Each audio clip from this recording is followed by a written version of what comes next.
Hello, ladies. So, today I'm going to talk to us about the need to be careful with who we make our head.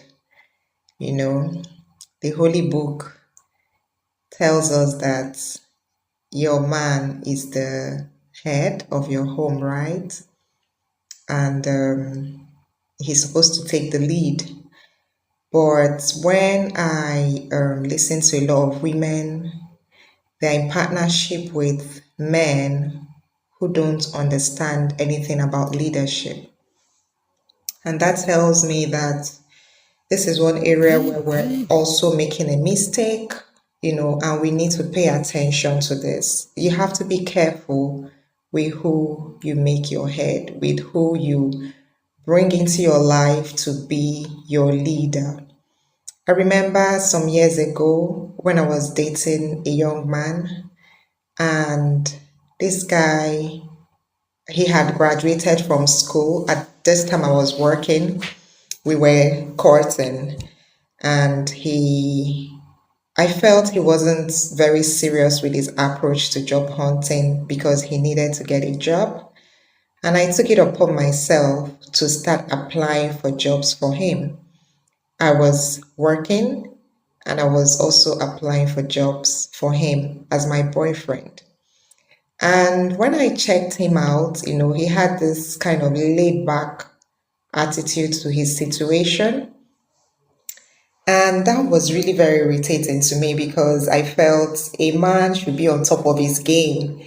A woman should not be the one pushing a man. It should actually be the reverse if at all it's needed.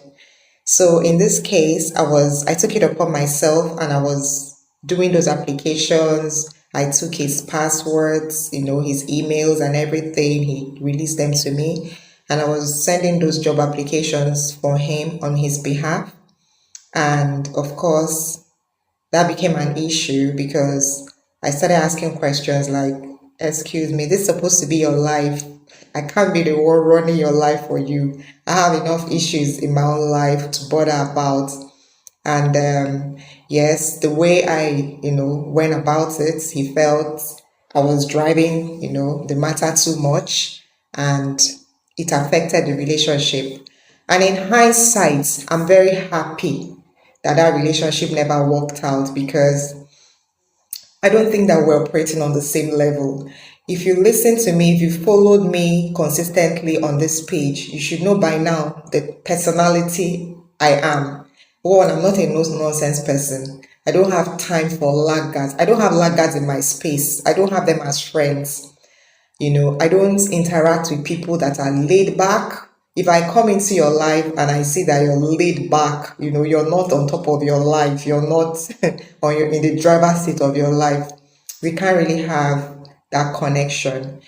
And I know a lot of you too have listened to my husband, so you can see that two of us are the same kind of people. We sleep and chew and live on top of knowledge. So when we are speaking, it's like a brainstorming session, and that's what we've introduced our kids to. It's like a brainstorming session. If you come into my house now and see us in a conversation, in fact, even with my kids, it's like I'm becoming the utondo. The things that they know, the things that they talk about, that this is what we have groomed them to become. So I realized that with that guy I dated, we were not on the same intellectual platform. We were not on the same intellectual level. We're going to have issues. And for me, it's really key that whoever I'm relating with has to be someone that is, upwardly mobile. You're constantly updating yourself and your knowledge. When you open your mouth to talk, I can listen because I'm someone who asks a lot of questions. And if I'm talking to one person who is not updating themselves, it's just not going to work well, because I'll just feel like I'm living with a daft person. Like I can't deal with those kind of people. Okay. So for you ladies, you need to know yourself. So this comes to self-awareness, knowing yourself, knowing what you can cope with. I can't cope with laid back people. I can't cope with people that are not learning, they are not progressing, they are not expanding their knowledge, they are not reading, they are not updating their content. So, you, my girls, my ladies, my women, a lot of us are in relationships today where the people that are supposed to be in the driver's seats of our homes are not on top of their game.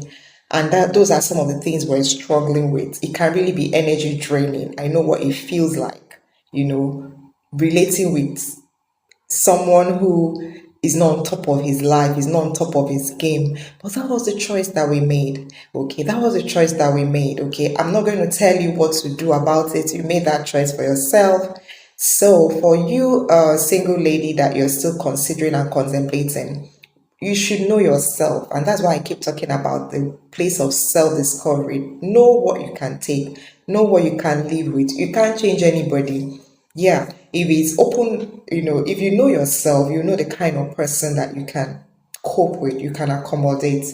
And that's why we should pay attention to the people that we call our head. We should take our time to select the right leaders or the right leaders, yeah, heads for our homes. So that's what I wanted to chip in right now for us. Drop me your comments if you have anything to say.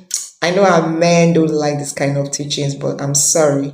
I'm all about helping our women to get it right, to be in charge of their lives and be in control of the things that are affecting them, because some of the things that we find ourselves into are things that could have been avoided if we had the right information. So thank you and bye bye.